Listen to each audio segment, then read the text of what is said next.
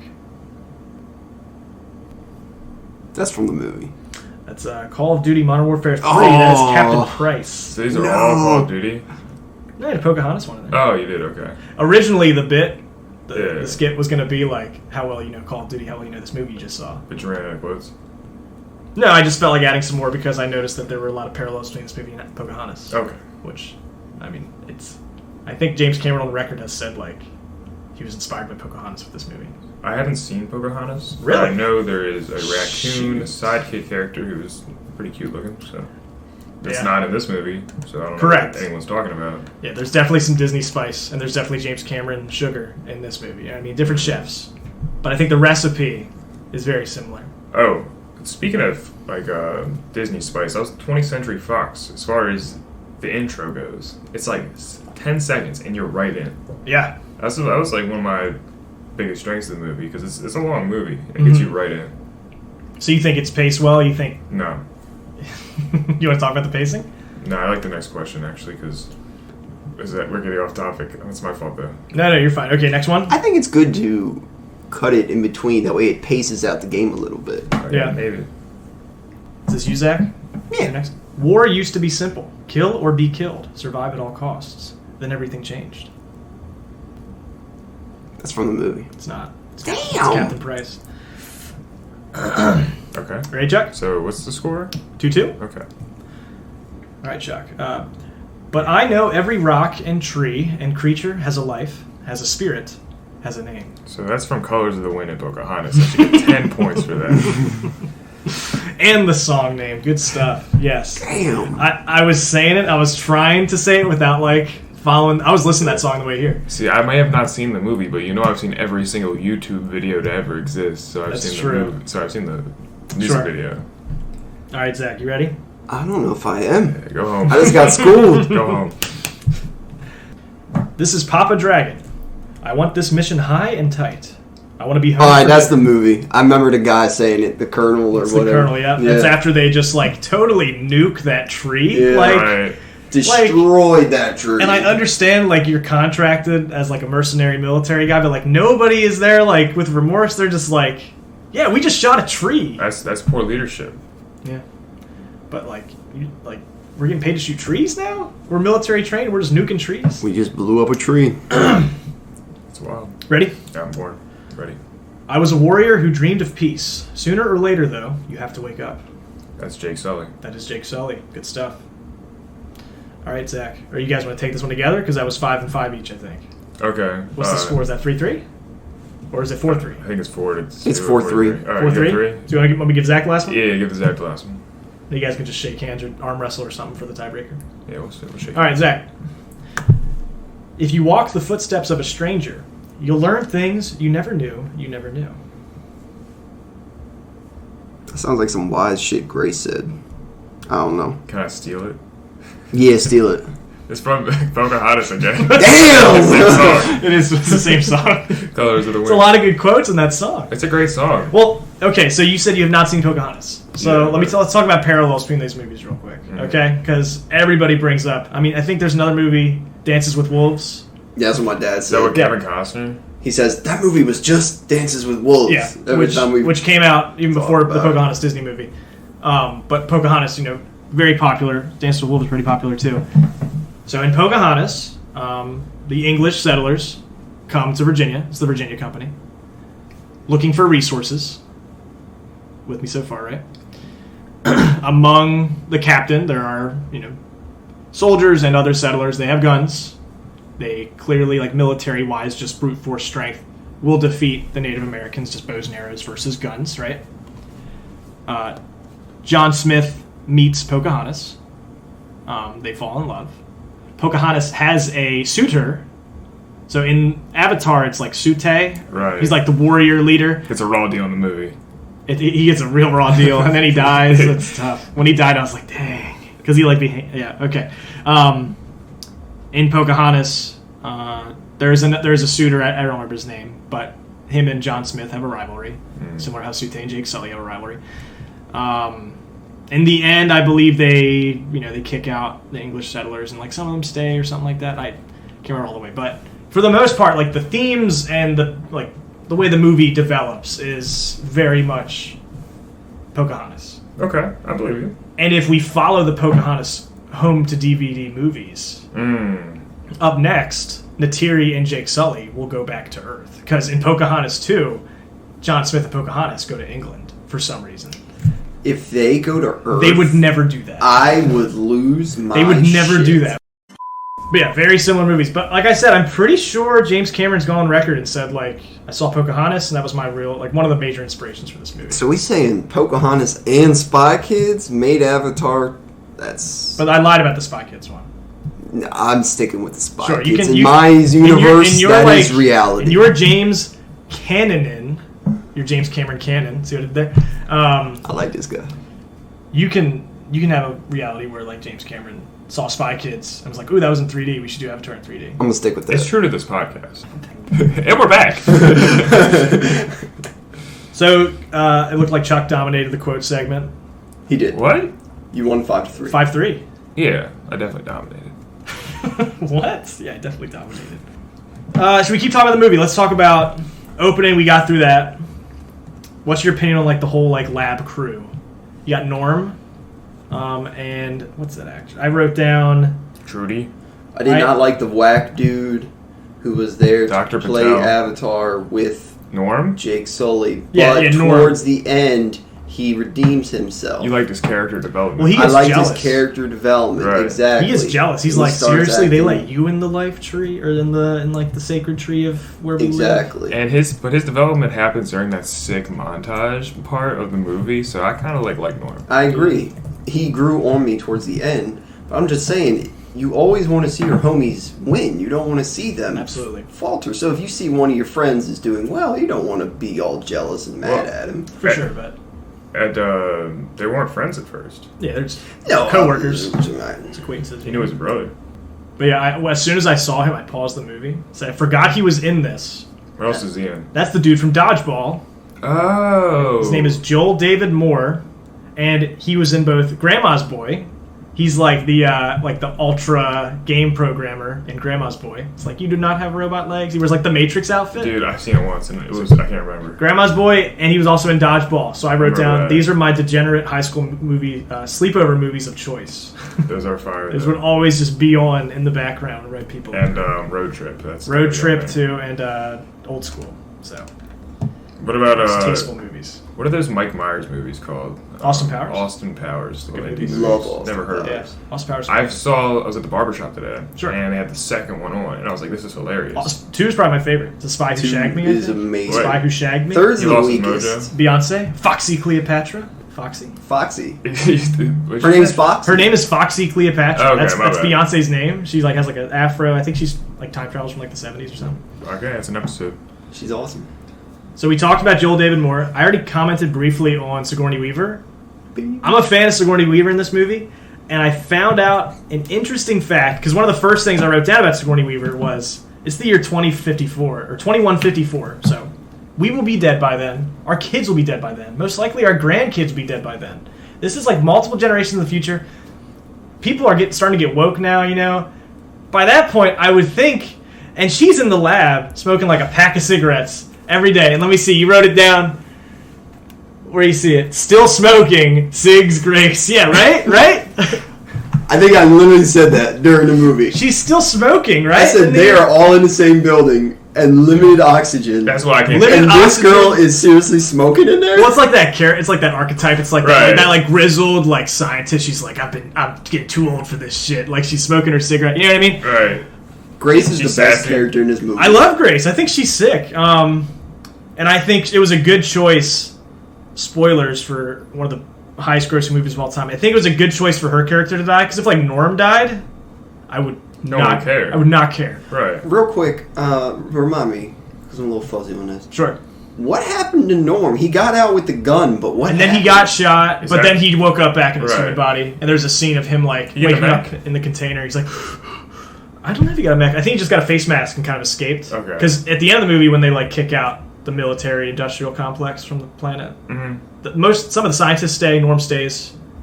The one dude who like stayed undercover Dr. Patel or whatever. Dr. Patel stayed. I need you on the inside or something. That dude, yeah. He lives, and he ends up staying at the end of the movie. Trudy dies, right? The pilot? Yeah, she does die. She gets shot. She was awesome. I like her a lot. She's great. Yeah, a lot. Sigourney Weaver. We're talking about Sigourney Weaver smoking. I looked it up, and I was looking up trivia, and one of the things I found was there's a website called SeenSmoking.org, which rates movies on if they are appropriate and if they represent like tobacco usage appropriately. And Avatar was awarded the Black Lung for unacceptable depictions of smoking. So I guess it like kind of romanticized this idea of like, which I just think is really interesting. I don't really have a comment. I feel like it deserved the Black Lung Award if on the basis of the principle that the award is based on. Sigourney Weaver smoking cigarettes does not ruin this movie for me. It doesn't at all. I don't care if you smoke cigarettes or not. But the Black Lung Association or whatever obviously does. Yeah. But I just thought it was really interesting. This movie was seen by so many people who probably thought Grace was cool. For sure. It definitely possibly influenced at least a couple people. Well, makes me think of a cigarette that day. Makes you think of Mad Men. You ever seen Mad Men? Yeah, well, I've seen clips. Yeah, but like every scene, there's a cigarette in like half the people's hands. Everybody's constantly smoking in Mad Men. So if you're a handsome dude, sure, you probably look cool smoking a cigarette. But I don't know if it goes for most people. Well, we don't encourage it though. You don't encourage it, and I don't know if like you're 2021. Does that still hold? I don't. Looking cool holding a cigarette? Probably not. Actually, you have to have some kind of filter over you, like in the 1960s. You have to be in an office dressed nicely. Yeah. You know what I mean? No. I think in the setting, yes, it's very stylish. Right. But it's like a period piece. You know what I mean? Yeah. Actually, doing it today, you're just kind of grasping for a time that you weren't even a part of. So I think, yeah, it's probably not that cool. I mean, vaping's already kind of dying off too. Oh, yeah, it's off topic. Yeah, we're totally not off topic or anything. So I'm making all these Call of Duty jokes as I'm watching this movie. So we cut to the lab, like 20 minutes in. I'm not off topic. I'm not off topic. I'm not mad at you. I'm mad at him. What did I do? I'm making all these Call of Duty references. Like 20 minutes into the movie, there's the scientists, there's the military people, but then there's like the corporate people, and it's all, you know, they're micromanaged, and it's a lot of paperwork. We have Giovanni Ribisi. Is the boss? Who's like the boss guy. He's like, we need unobtainium. Which he has a little bit of remorse throughout the movie. For sure, yeah. You can see like his facial expressions. He's like, oh crap, did I really just sanction this slaughter of all these people shooting a tree with a gun? He has a couple of decent jokes. Yeah, but I looked it up, his IMDb. He was a voice actor in Call of Duty in 2003. The original Call of Duty? I don't know. 2003? Might have been. Yeah, probably. And that's us coming full circle. Good for him. Right? 6 years after. Did he know that 6 years after recording voice lines in Call of Duty? Lines in Call of Duty, that he would be... I don't think he knew. Making... absolutely not. No, I don't think you know that. Does he get royalties, I guess, every time the movie... Who's to say? It depends on contracts. Hope he had a good one. They're looking for unobtainium, which I wrote here. A little on the nose there. It was. A little bit. You probably couldn't get more on the nose. Absolutely, yeah. You know what I mean? And that's not like exclusive to Avatar. That's a science fiction thing. It's been used in multiple universes and movies. They just sometimes just refer to material as unobtainium. Do they ever show the material's actual use? Like, do they ever show it being used in any like cool way to like? You see it like floating in that little it's that cool little display. And he's like playing with it. Mm-hmm. That's about as far as that goes. So the setup is weapons, maybe. Well, the setup is that Earth is dying. Oh, okay. So and that's the whole reason we're coming out and sort of starting to colonize these new planets. Some sort of environmental disaster. So there's something going on with Earth that requires this new resource to help. The economy is trash.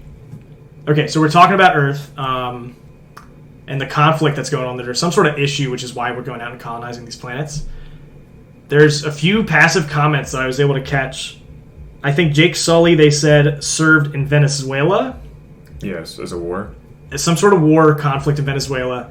And the colonel says that he served in Nigeria. 3 tours, right? 3 tours in Nigeria. So I'm really curious, like, what is James Cameron saying? What happened in, like, Venezuela and in Nigeria in the year, like, 2100-ish? You know what I mean? I don't know if that will be explored in future movies. No. But, yeah, I'm guessing. It's like, why'd you choose those 2 countries? That's my thought, you know? Probably just because they sounded different. Like, you don't want to use super. It would be even more like generic. South America and Africa, like, or Moscow or Beijing or something like that. You know what I mean? Like, well, yes. I mean, if you're trying to gross this movie international, yeah, you probably don't make a passive comment. James Cameron is friends with The guy who made The Simpsons. Sure, Matt Groening. Matt Groening, thank you. And they're doing like they're trying to tell us what's going to happen in the future, but we're just not catching it, man. It's like a Simpsons predicts. It's like a Simpsons predicts thing. Yeah. Well, James Cameron did make a movie about that ship sinking, and it did happen. And it did happen. I'm just saying we might need to look into this. What are we talking about? You want to talk about holograms? Sure. There's a lot of holograms in this movie. Like anytime you cut to a lab, it's like that flat table with like it like rises up and it's like multi-layered. They like you swipe your hand through it. It's like a Doom map in the new Doom. It's like a Doom map. The MCU does a lot of that. Well, so what came out recently? Iron Man 2008. Okay. So James Cameron saw Spy Kids 3D. He saw what was the other movie? Pocahontas. He saw Pocahontas. I feel like Iron Man came out in 2008. This came movie out way was too recently. Probably almost wrapped by then. For sure. We don't think James Cameron. Unless he was like, "Yo, throw that." Did you guys see Iron Man? Throw it in. Because the original cut just had people with clipboards. Is that just paper and pencil? That's where the budget went. They had a map, a physical map, on the map, table, and everybody was holding clipboards with like paper and pencil, and they were just taking notes. And they were like, "We think the tree is here." But then after Iron Man, he does the whole throw like Jarvis, in the air. Like Jarvis, pull that up. So you're saying Jon Favreau deserved the Oscar? Yeah, I'm starting to think we should rethink a lot of this James Cameron stuff. I think he's just stealing from everybody else. Don't say that. Jake Sully goes to get into the Avatar pod to link up with his Avatar for the first time ever. And he says to Sigourney Weaver, she says, "How much training do you have?" And he responds with, "I read a manual." Pass it to Ryan. Did you write that too? No, but I said something similar where he said he had 520 hours. I'm like, when did he That's get Norm, right? Yeah. Norm says that. Yeah, I agree.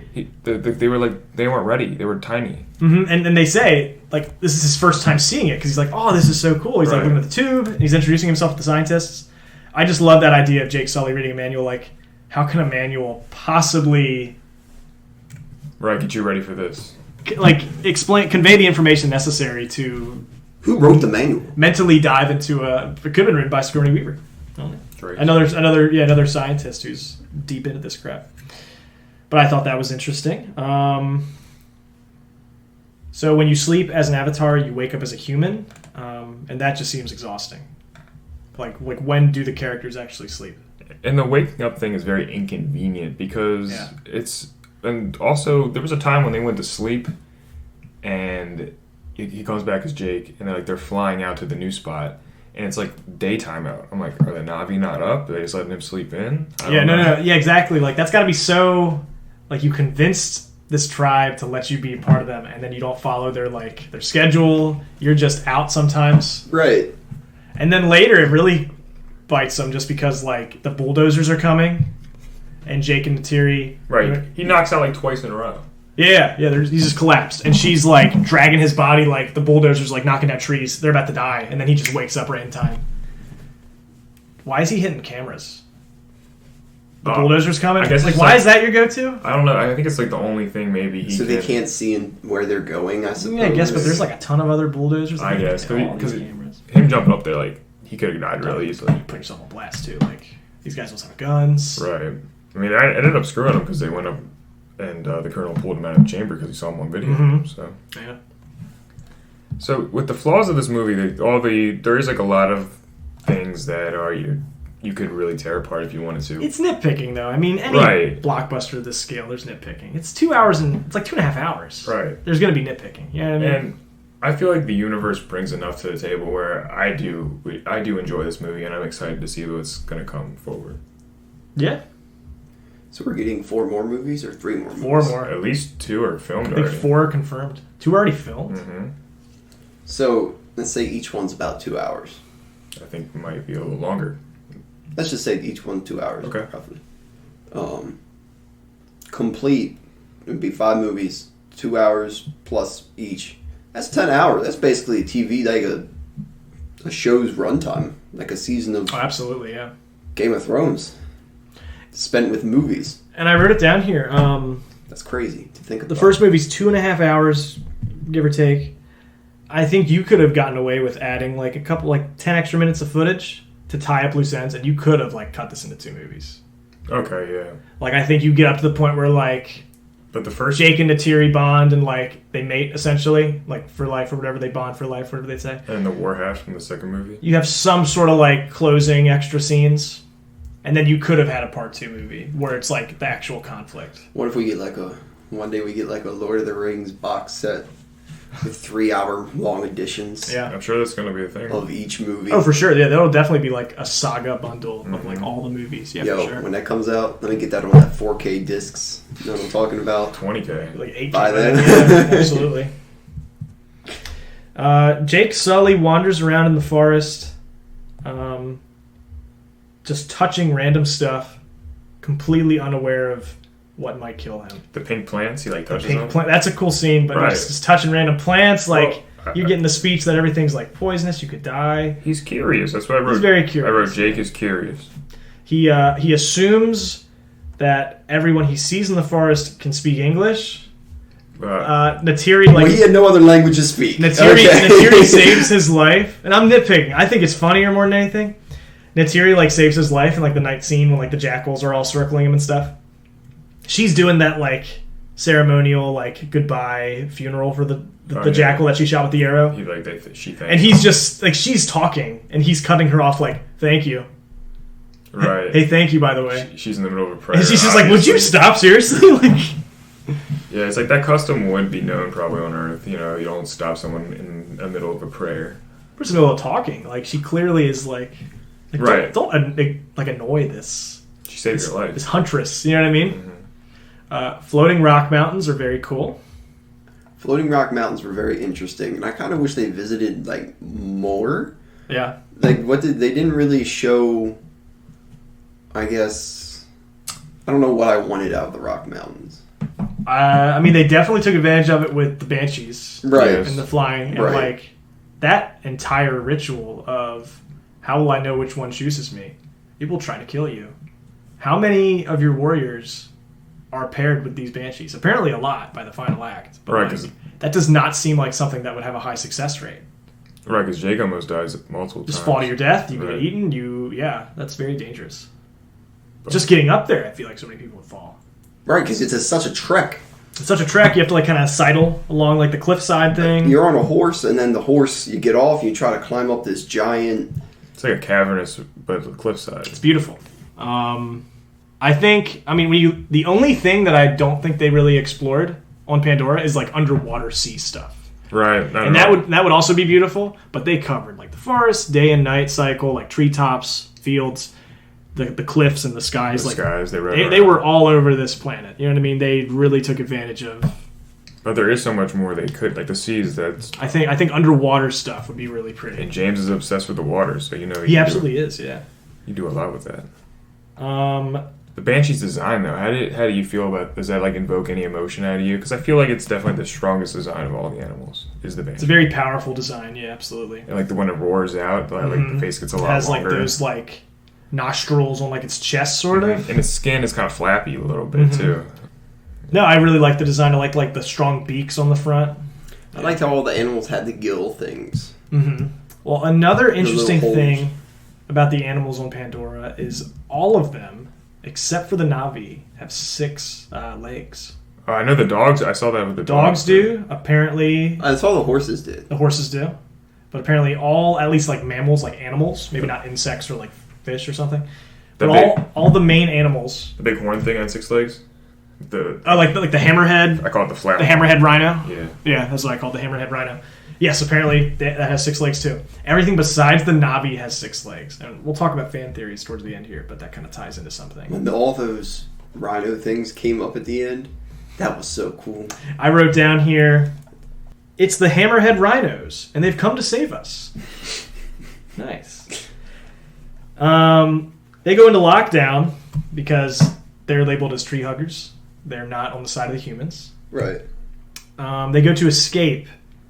Sigourney Weaver gets shot because you said that was that really powerful scene for the Colonel. I agree. That's probably the strongest scene for the Colonel because that just Right. shows his resolve, his commitment. Oh, he's a lunatic. He's a lunatic, and like at the ends justify the means. He kicks open the door. Nobody's ready to have their masks on or anything, Right. and he just starts shooting, holding his breath. Sigourney Weaver gets shot, and she says, "Oh great, this is going to ruin my day." Classic Sigourney Weaver. How do you feel about the action in general in this movie, like the fight scenes? I thought the fight scenes were pretty good. The battle scenes, I should say. They're good. Yeah. Thinking towards the beginning of the movie, him fighting with the animals particularly was pretty compelling to me, just because I was curious about those. Towards the end, when it's like the longer fights, Mm-hmm. I mean, a lot of stuff's happening. Characters are dying. It's definitely exciting. And the final battle with the mechs is great. It escalates. No, I think the final climax is great because when you first see Jake Sully, like actually in like conflict, he's like sharpening a spear, trying to survive in the woods. Mm-hmm. And he's fighting off these like jackal things. Right, he like dips in like the honey or whatever that is. Yeah, Materi's like, "What are you doing? It's smart. Don't light a fire." She like throws it right in the water immediately. But like he has his survival instincts. Yeah. Like that.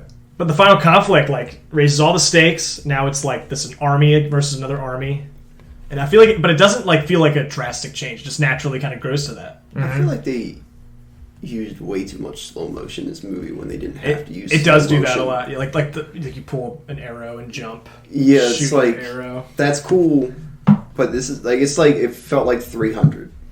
Yeah. You ever seen 300 where everything is just slow mo the whole time? Yeah, for sure. I feel that. I wrote down, they also had a lot of first-person POV shots where I guess he was just trying to mix it up with some different flares. I think it makes sense, at least the first time he transforms in the Avatar.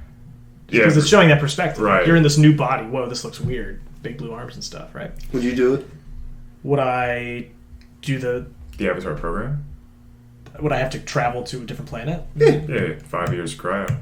No, I would not You're right. sleep for 5 years. Like, that alone, that still sticks with me. Like, that's crazy. I'd do that. It doesn't bother me. Just there's not a lot out there to justify. What if I hate it? Then I have to How go you get back. back? Exactly. How you come back? And I come back. You It's come 10 back. years later. I think if we're going out there, Come back, I'm in my 30s. Well, you'll be good. You're for in not cryo. the reason that they were out there, like if we went out there to explore and to just hang out with them and they would be accepting of us and we could all, mesh. So if it's Earth 2, you're down to go. If it's Earth 2 and we don't just Columbus it and kick them all out. Yeah. Right. Out of like the final scene, the final battle, I love Jake Sully just running across like the rooftops of these like air carriers, commando style, throwing grenades into like the turbines. Mm-hmm. I think that's pretty dope. I was happy that was in slow motion That was cool. because that was cool slow motion. That was really cool. I wrote here in all caps, big final boss end energy. Like the music. And Yes. He like gets into the mech, jumps out of this crashing. I'm talking about the Colonel. Right. Jumps out of this crashing giant like helicarrier looking thing. It explodes behind him. He's in the mech suit. He's stupid pissed, right? Right. Jake Sully's like, "Come on, give it to me. Let's do this." He's like, "All movie, we've been like kind of dancing around each other. This is it. This is the last dance." The music's playing. The tension is there, absolutely, because the pod's right behind them. Right. Because And there's that constant fear. The first time he reaches in and it's like an empty pod, but you see him totally like smash Right. it. Like, dog, you're dead if that happens. Bro, Jake's in a vulnerable. That's why it's so. It's really cool. I love that. And then Natiri pulls up. Or saves the day. She's riding like the panther tiger thing. Right from before that. Almost She's the killed Jake. best. She's great. She was the best. So Jake is Daruk. He has, which is like the title you get when you tame that flaming or the Right. red Turok, right? Turok or Taruk or something. Turok. The best banshee. He is the master of the skies. The She rebel. has like she's tamed like the strongest like land animal essentially. That's a power couple. So she has the green one. She has that. She's like a greenish blue. Yeah. Right. And then you're talking about the dog. She tamed and starts riding at the end of the movie like that panther thing Okay. that hunted Jake towards the start of the movie. Yep. The thing you said looked slimy. Slime dog. It's kind of slimy, but pretty cool stuff altogether. Yeah, the ending is sick. Yeah, great closure of the movie. And then he becomes And Yes. Avatar. an avatar forever. Yes. All right, are you ready for our next segment? Yep. Let's do fan theories. And I want you to tell me, is it hot or not? Okay? Okay. I have 5 fan theories. There's actually not a ton of Avatar movie fan theories out there. So it's kind of just digging from the bottom of the barrel. But I like some of these. And I want to see what your opinions are. I put them in the order of what I think is most interesting. So we start off kind of weak and get stronger. Okay, first one. Colonel Miles Quattrich will return as half man, half machine in the next movie. Not. Could you see that happening? Not. Not hot? Not feeling it, Zach? That's not what I want. I don't want it, Yeah. but maybe in like episode 3 or 4. You know, they bring him back. The return of the Colonel. That definitely sounds like I'm out of ideas type of Right. Yeah. I saw that theory. I was not about it. I'm not about it. Next theory, and this might play into the plot of the next movie or the third one. Humanity will die out on Earth. So maybe you have a ship arrive to Pandora. This is the last. This was the Ark essentially. This is the only place we knew we could go. Humanity has environmental issues or whatever, has died out on Earth. We couldn't get unobtainium, so now we're here. And will the Na'vi accept them or something? So that sounds like a decent premise. I kind of like that premise. I'll get hot on that one. Is it just hot or not? Hot or not? You explain the rules. You can say lukewarm. Lukewarm? Lukewarm. Not crazy about it? Not You're just done with humans? You just want to hear only Na'vi stuff? I kind of just want to see Na'vi stuff or maybe another breed. I know that's wild. Yeah. I know that might be wild. Yeah. Maybe for another movie, but right now I don't want any more bad... Well, I guess they wouldn't be bad humans. Yeah. I guess it wouldn't be bad humans necessarily. They could come in, but I'm sure one of them would want to be next. The entire movie is a simulation. Ugh, I said that weird. Simulation? Simulation. The entire movie is a simulation that Jake Sully is experiencing as a means of rehabilitating his legs and regaining the ability to walk. I'm out. Whack. Not about it? I mean, it's a fun little Reddit post, but that's as far as it goes. I mean, that's all life is anyway, is one big simulation. I'm not crazy about this theory. As I said, I was short looking for theories. I wrote this theory, but I don't like it either, so you saying it's not hot? I love it. No, you're good. I was just trying to add I was just looking for logs for the fire. No, it's fine. No, that makes sense to me now. It was a simulation the whole time. We live in a simulation. Every movie could have that fan theory where it's it was a dream. And it's right in every movie. You were right. Thank you. Okay, next one. Soundboard. The Na'vi are not from Pandora, or they're at least genetically engineered. And where this comes from is they're the only species on the planet without 6 legs that we talked about. The only animal species on the planet without 6 legs. And somebody else went into more detail. What if all of the Na'vi are just avatars from a previous species that came to the planet as a last hope?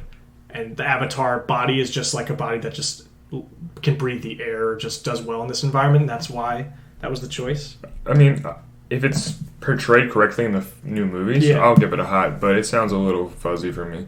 Yeah. I just feel like they have such a connection to the earth and the animals already. Yeah. That it'd be kind of hard for them to not be genetically from that environment, especially with the trees. The trees and their hair is built roots. in. The whole root system. I'm not crazy about this theory. I think it kind of pulls the rug out from this culture is so rich, they have such a rich history. Right. No, they were just planted here by somebody else. How are we going to do 5 movies on that, guys? Yeah, I don't like that plot twist. I agree. Go off, Kane. All right. Oh, was I going off? I'm sorry. No, I'm hyping you up. All right. Okay. Next one. Last one. I like these. Awa. She sent all the banshees at the end, right? So you remember the scene when Jake Sully went to the soul tree, the spirit tree? It's hey, I don't know if Grace is in there, but I'd really love some help. Or you prayed to Awa. He prayed to Awa. He connected with Awa. Okay, so this is saying that in that moment, or the moment when he was with Natiri in the magical memory garden before they made sweet the Avatar. Tree of Wisdom? Yeah, it was past memories. He also connected his hair to that tree then, so I think it works better in that scene. Tree of Souls. Tree of Souls. So when he's in that garden with Natiri before they sort of mate, it says Awa brainwashed Jake Sully, and that is why after that moment forward, he is on board with betraying humanity, and he is totally sided with the avatars from that point forward. So Awa sort of intervened when he connected, made that brain. I think it might have just blown his mind, and he saw the memories of all, because it's the memories of everybody, right? Yeah. So maybe he just saw the importance of what they were doing was actually wrong. I don't know. No. I think without this theory, he still could have just been convinced, just seeing the tragedy of this whole scenario. And, I don't vibe with this theory though. Yeah, I think it's cool. I think it's interesting. I think it's a dark twist. It's possible. I don't know how they would bring that up. I don't think it would make sense. The Earth could be evil. I mean, Pandora. Well, they said. Who would discover that though? Well, because at the end of the movie, Awa sends a bunch of birds and a bunch of other animals to help fight alongside the Na'vi. Mm-hmm. And they say at some point in the movie, Awa always finds a way to balance life. Mm-hmm. So maybe Awa intervened and sort of convinced Jake Sully and said, "No, the theory you will now serve the Na'vi. You are no longer going to serve the humans." This theory sounds plausible from in the universe. Yeah. Like, it's technically possible. But as far as liking the movie goes, I'd like to give it a not. I just want to see more animals. So you're giving it a hot. I'm going negative. Or a hot. I don't want that at all. All right, that was my fan theories. I like those. That could be a recurring. Yeah, for sure. As long as it's something that I do like is that. big enough to have fan theories, or else I'm just going to make up 5 more fan theories for the next thing, It's okay. and then they're all going to be dreams. We should have fake Simulations? fan theories. We should have fake fan. How about now on? I'll have one fake one, and then you have to guess which one's fake. Okay. Okay. Oh, Ooh, I like okay. names. I like competing against. So that's a game, Mm-hmm. and we did compete. You did, yeah. The quotes. It's been so He long. loves just we've winning. been talking for so long. He so loves I know just why you winning forgot. in things. What? He's a very competitive person. Oh, right. It's like playing games. Can I give you some trivia, or are we pushing it? No, let's go with trivia. You want to hear some trivia? And we'll just talk, and I mean, whatever. Is it trivia based on movie? Trivia based on the movie, yep. The Navi language was created entirely from scratch by linguist Dr. Paul R. Frommer.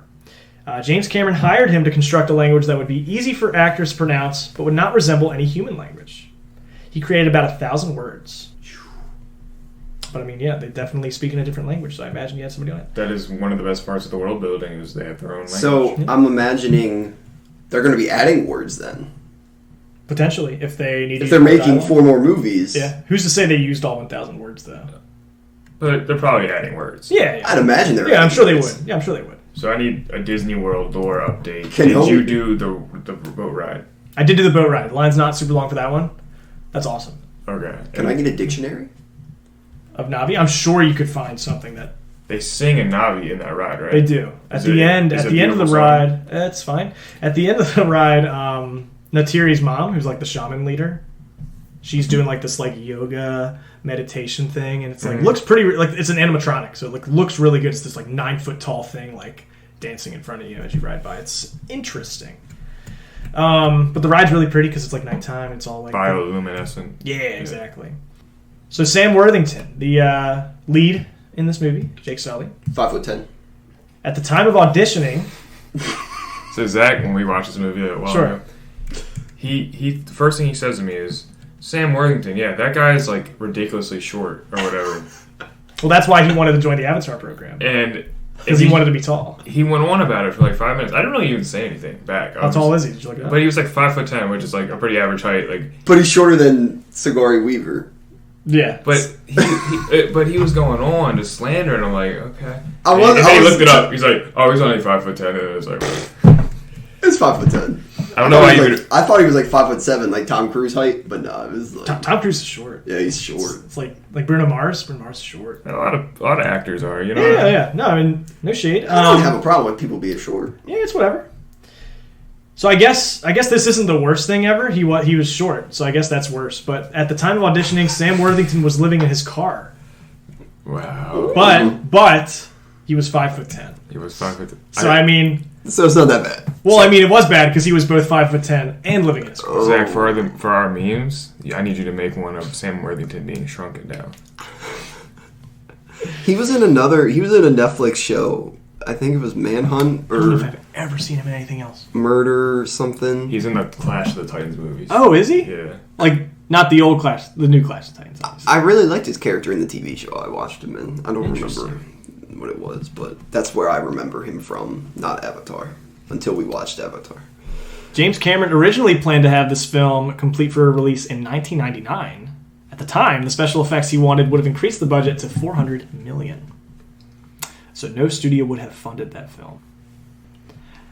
Sam Worthington getting back at us. We're American, so here's his roast. You ready?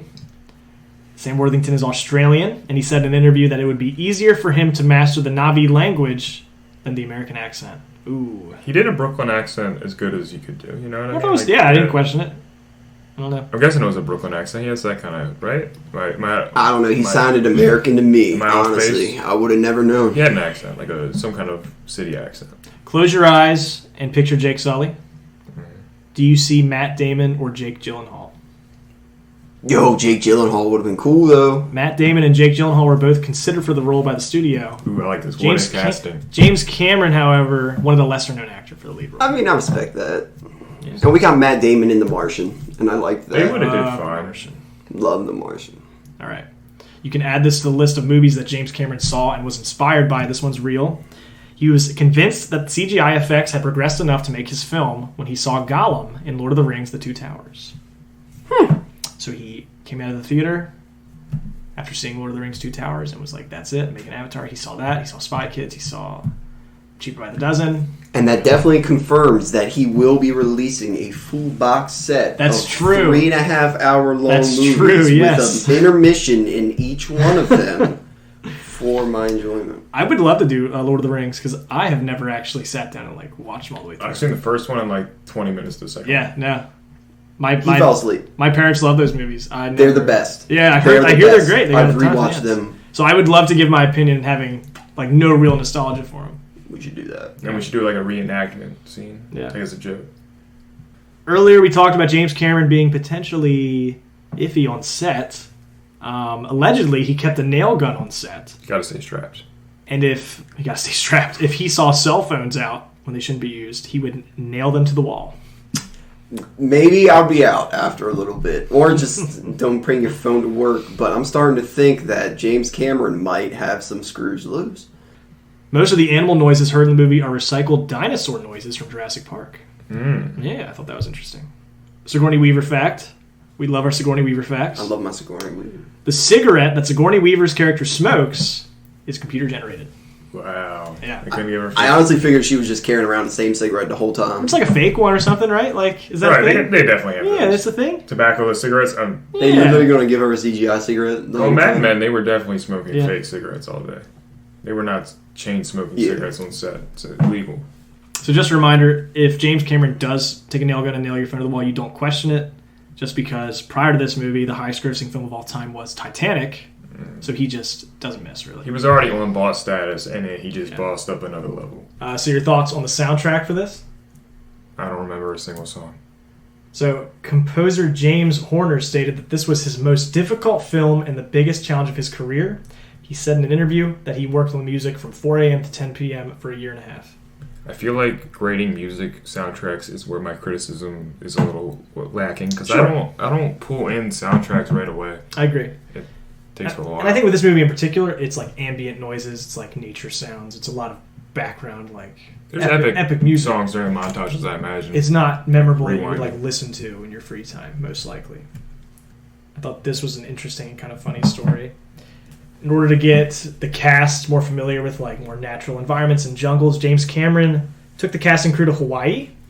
They spent days trekking through the forest and jungles, living like tribes. However, they still slept in a Four Seasons hotel every night.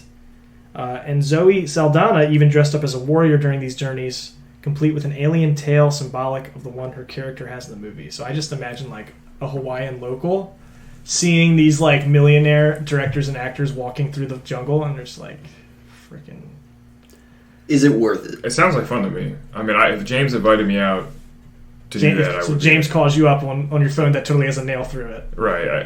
But I can still text stuff. Just it's stuck. It still to the wall. functions. It's just you It's can't. stuck to the wall. And you got Yeah, nailed down you to the never wall. left. You never left, or you took a chunk of the wall with you. Yeah, Everywhere I go. that's right. Yeah, I think that's interesting. My favorite fact, and I'll just do a few more. My favorite fact: despite understanding the Na'vi are not placental mammals, James Cameron insisted from the start that Neytiri should have breasts so as to look hot from a human's point of view. So if you're ever curious what like James Cameron's type is or like what he like thinks is attractive, like Neytiri is like his dream alien girl. I mean, she got height. She got game. No, I think she's great. I mean, if she's an avatar, I'm an avatar. You know what I'm saying? No, I that's- get it. That's what you're pulling out. But obviously, she's like a princess. So like, I don't know if I'm really like, I ain't gonna try.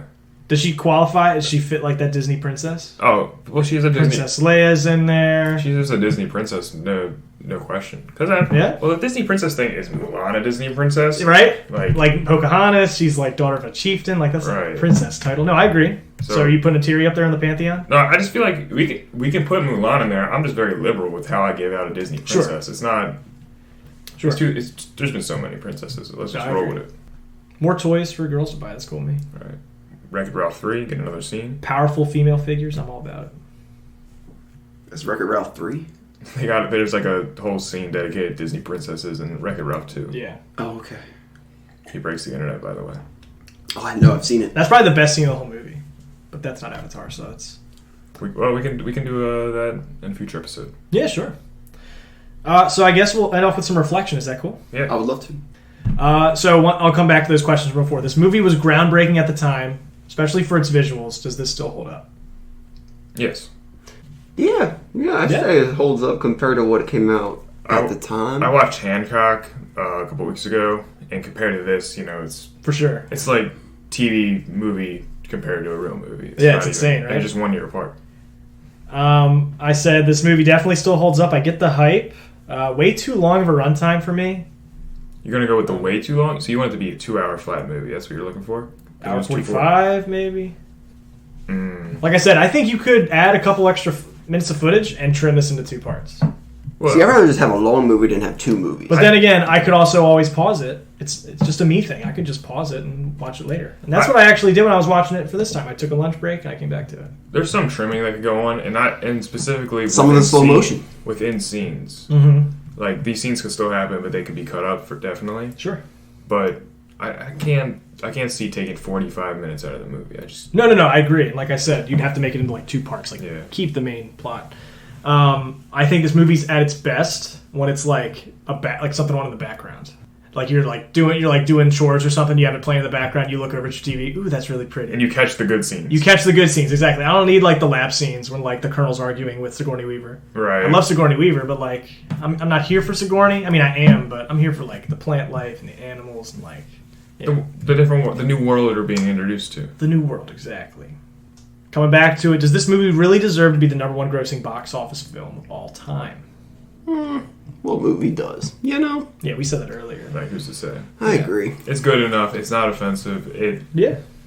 And I think it just, for whatever reason, is getting kind of that relevance back a little bit. I think people are starting to recognize that there was something kind of special about this movie. Or do you think it's just the number? People are like, whoa, a sequel to the highest grossing movie of all time is coming out. Yeah, I think hype. And I think that alone is the hype.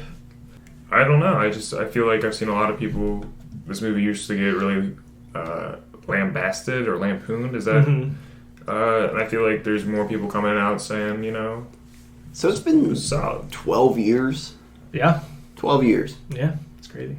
I think since the movie came out. About. Are you guys giving it? Because I feel like at the end of every episode we should. Since there's 3 of us, it'll always get a yes or no. You guys giving it like a big ups or a big down? I think I'd give it an up. I'll give it a big up. Yeah. Big up. All Yeah. right, so it passes. Yeah. No, and like I said, I think like Avengers Endgame is in that discussion of like highest grossing film of all time. Does that deserve it more than Avatar from an objective perspective? Of course. Well, I don't know, because I look at it across the entire world. Avatar's a message that like everybody can get behind. It's like that environmental kind of message, that like colonization is bad kind of message. Has beautiful scenery. You can put on Avatar and anybody can enjoy it start to finish. You put on Endgame and you have limitless questions. If you have not seen most you of need a lot of parts. You need a lot of backstory. It's a puzzle. It's a puzzle. You need that background of the MCU to really get it. There's a ton of people who are like, I'm not a superhero person. But what it was built off of was such an achievement that it does. What they pulled off was such an achievement that it does deserve to be the #1 movie in my opinion. No, I agree. So it's like, and the popularity is so spread out. It really is a cultural force with a lot of different type of people. For sure. A lot of normies like them. Of course, yeah. So it's very like everybody's all about it. So you guys gave it big ups. When the sequel comes out, you're seeing that in theaters? For sure. Is that a day 1 in theaters? Is that... I'm not a day 1 ever. There's very few things that can give me day 1 in theaters. For sure. I'm also very lazy. Movie theater peers are usually very annoying and obnoxious during first day movies. Clapping. The super fans come in and then for sure. people are shouting. So you're not showing up painted blue. You're not doing blue face. I would love to cosplay in certain situations, but opening day movies is not that. I'm past that phase of my life where I want to do that. And I can avoid spoilers because I don't consume anything, really. Yeah. So I think I can avoid it. Well, that was James Cameron's Avatar. Shout out to James. Shouts to James. Good stuff, James. I think he's a visionary. Thanks for sending that in. I think you might have some success if you pump that out. I'm doing like a bit as if like he sent it to us for review. I was about to say, I was like, well, did a fan send us this request? Did I miss it? The fans. Yeah, That's what we do here. We review stuff from the fans. So James Cameron's always been a big fan. This is our first podcast ever. He's always been a big fan. And he got the Big Swag Award. The first ever Big Swag Award. Yeah. So we are giving out the Big Swag Award once a week? If the movie passes with big ups, then it gets the Big So Swag Award. who gets the award, though? So Can the are actor we get it? shipping this to James? No, we give it to Sigourney Weaver. She said, big, Okay, wait, pause. If you were to vote for like anybody from the cast and crew, like, who won the movie? who won Your experience. who won the Big Swag Award? Who got the Big Swag? I mean, Yeah. I got to give it to James for the Big Swag Award. Personally, Because Sigourney's performance isn't that mind-blowing to me. It's I good, agree. but it's not It's the vision of James. exactly. No, I It's agree. the world. I'm going to give... Okay, then I'll give it to James as well. I was going to say I'm going to give it to the world. You know what? I'll Okay, give it to... I'll give it to the designer of the set. How about that? The visual artist. The visual artist. Well, James still came up with all the ideas. He came up with the Yeah. ideas, but who's the people that sat there and put it on paper? But I like the idea. So I don't see James drawing If it. you don't want to give it to James, I do like the idea of Pandora won the movie. For Pandora sure. Oh, won. absolutely. I think I think I read somewhere that my favorite character from the movie is Pandora. Exactly. Absolutely. I think James can walk away with the Big Swag Award, and I mean Sigourney Weaver's not walking away with nothing. She got the Black Lung Award She for got- scenesmoking.org. So Exactly. She's runner-up. She's runner-up. Sigourney. I mean, Big for her swag. CGI cigarette that she agreed to pretend to hold. I will say, though, we needed her in that movie. Oh, Grace? absolutely. Yeah. We needed Grace in She that got the movie. Black Lung Award. She got the Black Lung Award. All right. So we'll keep that Black Lung Award around. So like anytime we see smoking, we got to give out the Black Lung Award I like that. and the Big Swag Award. Anything else, boys? All right. Thank you for listening. This has been Wasted Nostalgia. Thank you for wasting your time with us, and I hope you have a fantastic rest of your day. This is Ryan signing off. This is Zach signing off. This is Chuck.